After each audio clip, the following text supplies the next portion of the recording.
Kızlar, biz bugün funçoza dayındayız.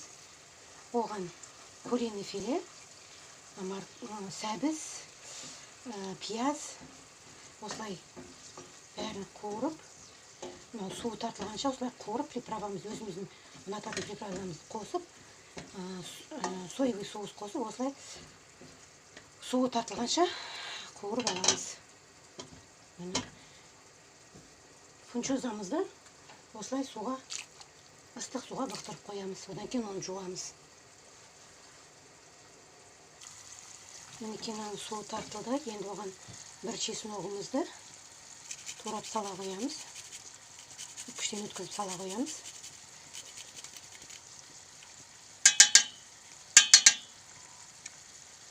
Дайын болды. Өшіреміз қазір.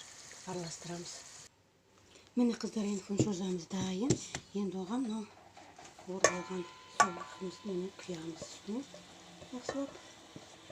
Сосын араластырамыз.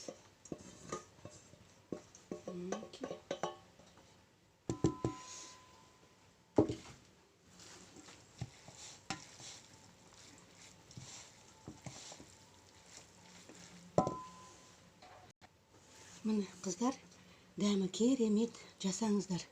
Фунчоза өте дәмді. Ас болсын.